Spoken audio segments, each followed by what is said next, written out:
Dennoch hat sich einiges verändert. Hey zusammen, ich bekomme öfter Fragen über meine Invisalign-Behandlung, die jetzt 8 Jahre her ist. Und zwar geht es um die Behandlung mit den unsichtbaren Schienen. Eine habe ich noch, die ist etwas vergilbt und die wird mich für immer daran erinnern, wie viel Geld ich bezahlt habe. Also das war auch meine einzige Schönheitsbehandlung. Ich weiß gar nicht mehr so genau, wie ich auf Invisalign gekommen bin. Damals gab es aber nur einen Kieferorthopäden in meiner Nähe. Ich war vor der Invisalign-Behandlung in einer anderen Praxis. Da ging es um eine feste Zahnspange. Also ich wollte mich beraten lassen und der Kieferorthopäde meinte zu mir, dass mein Kiefer so schmal ist, also mein Kiefer ist nicht mehr als 2 Finger breit, vielleicht 1,5. Und er meinte, einfach die Zahnspange reinsetzen, geht bei mir nicht, dass man meinen Kiefer erstmal dehnen müsste. Ich habe mich nach der Recherche dagegen entschieden. Das war mir dann doch etwas zu viel Aufwand. Er war auch so semi von überzeugt. Also er meinte, es ist machbar, aber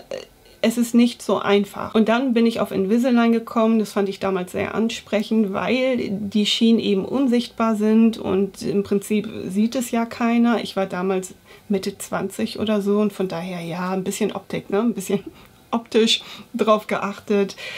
Und ich hatte dann ein Beratungsgespräch und der Kieferorthopäde meinte gleich, ja, aber dein Kiefer. Also er meinte, es ist alles so eng vorne, dass die Zähne gar keinen Platz haben. Also einfach reinsetzen geht bei mir nicht. Er hat mir damals 2 Möglichkeiten gegeben. Entweder, dass man einen Zahn zieht, dann hätte ich nur 3 vorne gehabt. Oder, dass man die Zähne vorne minimal anschleift. Ich glaube, um die 2 mm. Ich habe mich dann gegen das Ziehen entschieden und das war für mich bis heute die bessere Entscheidung oder die beste Wahl, wie auch immer. Also ich bin sehr glücklich darüber. Die Behandlung war easy, war wirklich easy. Ich glaube, innerhalb von 12 Monaten war ich fertig. Ich glaube, 2 Schienen waren noch übrig. Ich habe immer mehrere mitbekommen. Ich glaube, insgesamt 6 und 2 waren unbenutzt. Ja, wenn ihr vorher-nachher Bilder sehen möchtet, dann schaut euch meine anderen Videos an.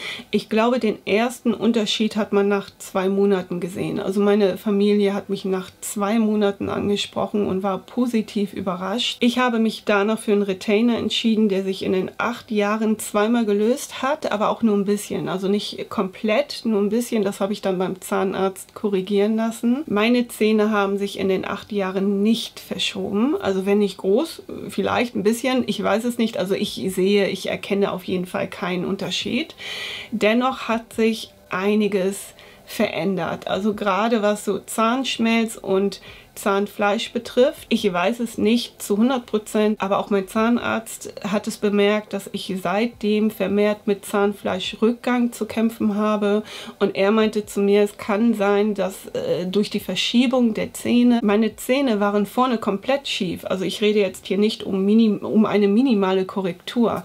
Und von daher kann es natürlich sein, dass ja, da irgendwas passiert ist oder ich weiß gar nicht, wie ich das erklären soll. Trotzdem bereue ich die Behandlung nicht, auch wenn es für mich mega viel Geld war und ich es in Raten abbezahlt habe, bin ich glücklich darüber, denn es ist doch ein anderes Lebensgefühl, muss ich ehrlich gestehen.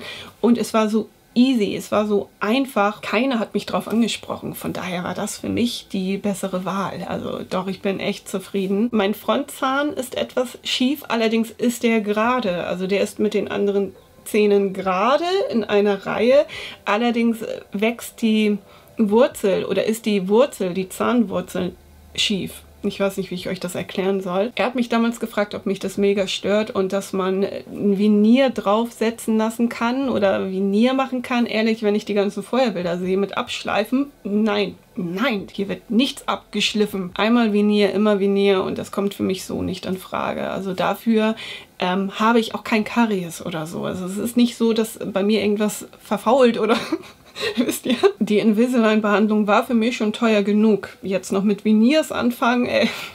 Digga, ich brauche einen Sponsor. Ich denke, es kann eine gute Alternative sein, gerade für Erwachsene, die keine feste Zahnspange tragen möchten. Die Behandlung ist aber nicht unbedingt günstiger. Es kommt natürlich immer drauf an, ne? Oben, unten beide oder wie stark, wie lange. Ich hätte aber genauso viel für eine feste Zahnspange zahlen müssen. Von daher plus minus null, nur dass die eben keiner gesehen hat. Ja, schreibt mir doch mal in die Kommentare, habt ihr Erfahrungen mit Invisalign? Interessiert ihr euch dafür? Habt ihr eine Zahnkorrektur hinter euch? Hinterlasst mir gerne Feedback. Ich bedanke mich fürs Einschalten, wünsche euch eine schöne Woche und bis bald. Tschüss!